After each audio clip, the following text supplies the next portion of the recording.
கடகராசி அன்பர்களே, இந்த 2024வது வருடத்தினுடைய இந்த குரு பெயர்ச்சியால மிகப்பெரிய மாற்றங்களையும் திருப்பங்களையும் சந்திக்கக்கூடிய ஒரு ராசி என்ன இந்த கடகராசினரை சொல்லணும்.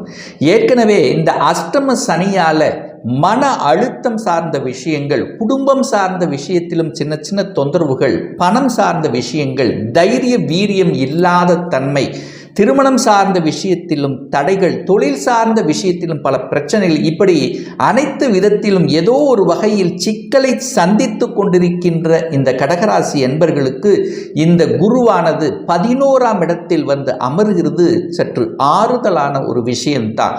ஏன்னா 9ஆம் அதிபதியாக இருக்கக்கூடிய பாக்கியத்தை தரக்கூடிய அந்த குரு பகவான் 11ஆம் இடத்தில் வந்து மனமகிழ்ச்சி சந்தோஷம் என்கின்ற விதத்தில் அமைகிறது.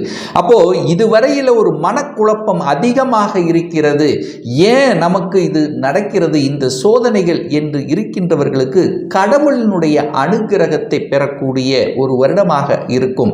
அதே சமயத்தில் பார்த்தீங்கன்னா இந்த குடும்பம் சார்ந்த விஷயம், தனம் சார்ந்த விஷயம், நல்ல உழைக்கிற ஆனால் உழைப்புக்கேற்ற ஊதியம் கிடைக்கலையே, அல்லது ஏதாவது ஒரு ரூபத்தில் தொந்தரவு பிரச்சனைகள் இருந்தவர்களுக்கு இப்போ இந்த குரு பயிற்சிக்கு அப்புறம் பார்த்தீங்கன்னா அந்த பிரச்சனைகள் கொஞ்சம் கொஞ்சமாக சால்வ் ஆகக்கூடிய தன்மைகள், நிறைய அனுபவ பாடத்தை உங்களுக்கு கற்றுக் கொடுத்திருக்கும். எதை செய்யலாம் எதை செய்யக்கூடாது அப்படிங்கிற தன்மை உங்களுக்கு இருக்கும். ஒரு நல்ல ஸ்ட்ராட்டஜிக் பிளானை கையாளக்கூடிய ஒரு நல்ல வருடமாக தென்படுகிறது. ஏன்னா அஷ்டம சனி நடக்கும்போது பார்த்தீங்கன்னா ஜாதகமே வேலை செய்யாதுன்னு சொல்லுவாங்க. ஏன்னா இந்த சனி பகவான் 30 வருடத்துக்கு அப்புறம் உங்களுக்கு வருகிறது அல்லவா, அப்போ நிச்சயமாக ஏதாவது ஒரு ரூபத்தில் உங்களுக்கு மன அழுத்தங்களை கொடுத்து கொண்டிருக்கிறது. அந்த சனி பகவான் 2ஆம் இடமான குடும்பஸ்தானத்தை பார்க்கிறார். அப்போ குடும்பம் சார்ந்த விஷயத்தில் சில தொந்தரவுகள் பிரச்சனைகள் இருக்கத்தான் இருக்கிறது ஒரு சிலருக்கு.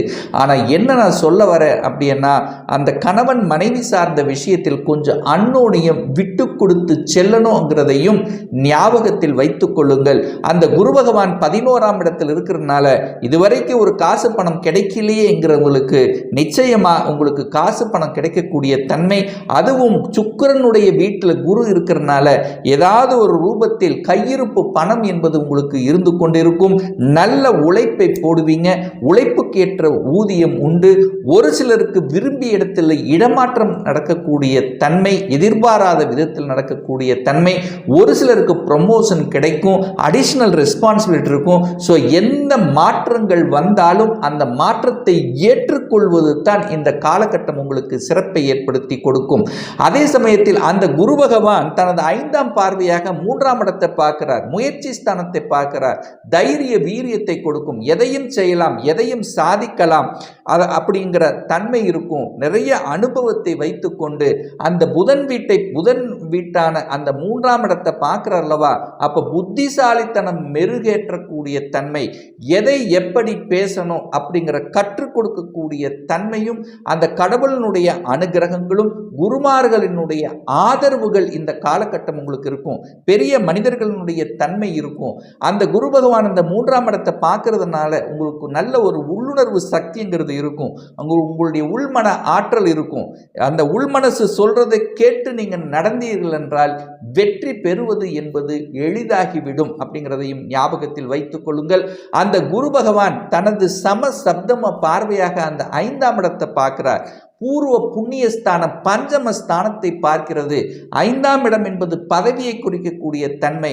அப்போ ஒரு சிலருக்கு பார்த்தீங்கன்னா திடீர் ப்ரமோஷன், திடீர் பதவி உயர்வு கிடைக்கக்கூடிய ஒரு அற்புத காலகட்டமாக அமையும். அதே சமயத்தில் குழந்தைகளால் ஒரு நல்லது நடக்கக்கூடிய தன்மை. இதுவரைக்கு குழந்தை பிறப்பு சம்பந்தப்பட்ட விஷயத்தில் பிரச்சனைகளை சந்தித்து கொண்டிருந்தவர்களுக்கு, அதாவது எல்லாமே இருக்கு, எனக்கு காசு பணம் இருக்கு, வசதி இருக்கு, வாய்ப்பு இருக்கு, வீடு இருக்கு, எல்லாமே இருக்கு, ஆனால் குழந்தை பாக்கியம் மட்டும் கிடைக்கலையே என்று ஏங்கிக் கொண்டிருக்கின்ற இந்த கடகராசி என்பர்களுக்கு நிச்சயமாக இந்த வருடத்தில், அதுவும் பார்த்தீங்கன்னா இந்த ஜூன் மாதத்துக்கு அப்புறம் பார்த்தீங்கன்னா நிச்சயமா உங்களுடைய வீட்டில் ஒரு நல்ல செய்தி, குழந்தை அதாவது குழந்தை சம்பந்தப்பட்ட ஒரு நல்ல செய்தி உங்களுக்கு கிடைக்க இருக்கிறது. குழந்தைகள் என்ன ஆசைப்பட்டு படிக்கிறார்களோ அந்த படிப்புகள் நிறைவேறக்கூடிய தன்மை என கடகராசி என்பர்களுக்கு கொஞ்சம் கஷ்டங்கள் இருக்கும், மனக்குழப்பங்களை கொடுத்திருக்கும். அதை படிக்கலாமா, இதை படிக்கலாமா, எது படிக்கணும் தெளிவு இல்லாத தன்மை இருந்தவர்களுக்கு இப்ப தெளிவாக இதைத்தான் நான் படிக்க போறேன், ஒரு இன்ஜினியராக போறேன், ஒரு டாக்டராக போறேன், ஒரு வக்கீல் படிக்க போறேன். ஸோ இந்த மாதிரி மன உறுதியுடன் செயல்படக்கூடிய ஒரு நல்ல காலம் வந்தாச்சு அப்படின்னு சொல்லணும். ஏன்னா அந்த குரு பகவான் 5ஆம் இடத்தை பார்க்கிறார். 5ஆம் இடம் என்பது பூர்வ புண்ணிய ஸ்தானம், பஞ்சம ஸ்தானம் அல்லவா? ஸோ அந்த இடத்தை பார்க்கறதுனால நிச்சயமா உங்களுடைய ஆசைகள், உங்களுடைய முயற்சிகள் நிறைவேறக்கூடிய ஒரு நல்ல காலம் அப்படிங்கிறத அமைகிறது. அப்போ பெரியவர்களுடைய ஆசிரியர்களுடைய தொடர்புகளை ஏற்படுத்தும், குருமார்களுடைய உதவிகள் கிடைக்கும்.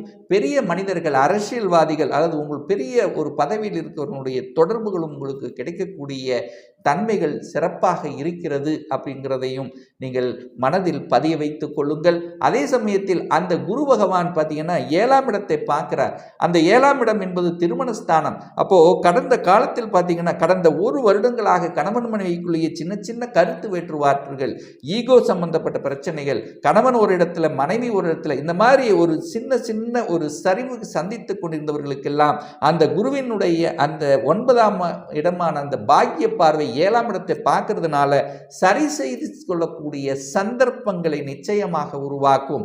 அப்போ பிரிந்தவர்கள் ஒன்று சேர்வதற்கான ஒரு வாய்ப்புகளை உருவாக்கும்.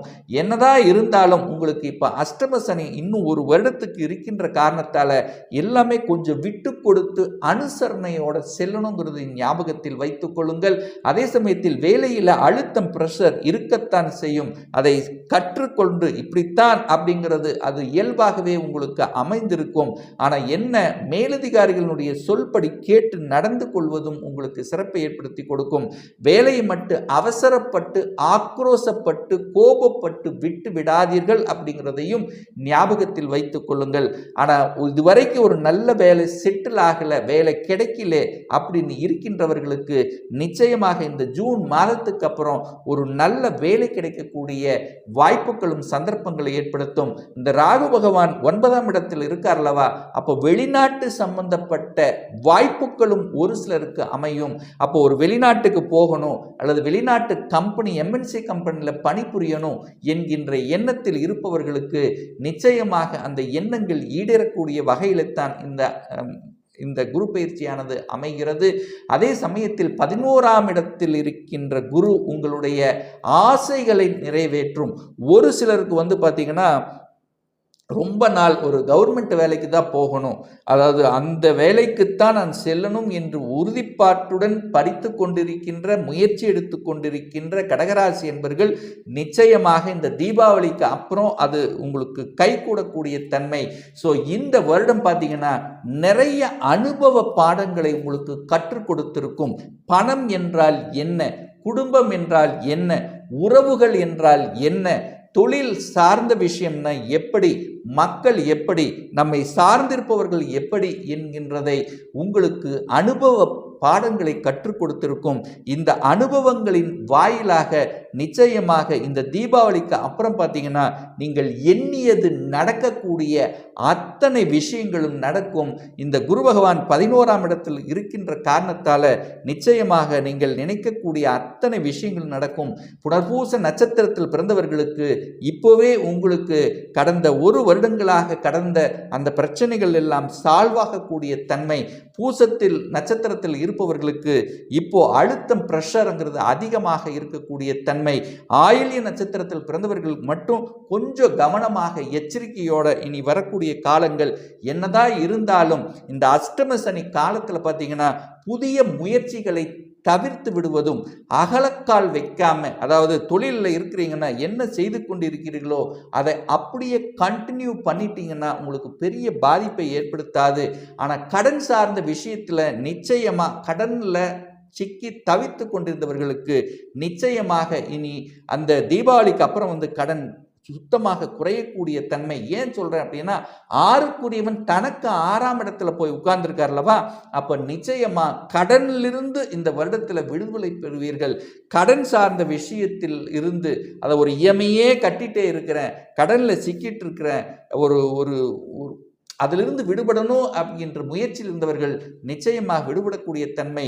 நோய் சம்பந்தப்பட்ட, உடல்நலம் சம்பந்தப்பட்ட அக்கறை எடுத்துக்கொள்வதும் அதற்கான உடற்பயிற்சியை செய்து கொள்வதும் உத்தமத்தை ஏற்படுத்தி கொடுக்கும். அதே சமயத்தில் பார்த்தீங்கன்னா, தனம் சார்ந்த விஷயத்தில் யாருக்கும் ஜாமீன் கையெழுத்து போடக்கூடாதுங்கிறதையும் ஞாபகத்தில் வைத்து கொள்ளுங்கள். ஆக மொத்தம் அந்த குருவினால 5ஆம் இடமும் அந்த குருவும் 7ஆம் இடமும் நன்றாக இருக்கிறதுனால இந்த குரு பெயர்ச்சியால என்னென்ன கஷ்டங்களை அனுபவித்து கொண்டிருந்தீர்களோ அதிலிருந்து நிச்சயமாக இந்த வருடத்தினுடைய இறுதிக்குள்ள அதிலிருந்து விடுதலை பெறுவீர்கள் என்பதில் நிதர்சனமான உண்மைத்தான். அப்போ ஒரு நல்ல தெய்வ வழிபாடு அப்படின்னு எடுத்துக்கொண்டால் அந்த குரு பகவான் 11ஆம் இடத்தில் இருக்கின்ற காரணத்தால, லாபஸ்தானத்தில் இருக்கிறதுனால உங்களுடைய அபிலாசைகள் நிறைவேறும். அப்படிங்கிறதுனால ஒவ்வொரு வியாழக்கிழமை என்று தட்சிணாமூர்த்தியை வழிபடும் போது நிச்சயமாக உங்க மன குறைகளை நிவர்த்தி செய்யுங்கிறது தான் நிதர்சனமான உண்மை.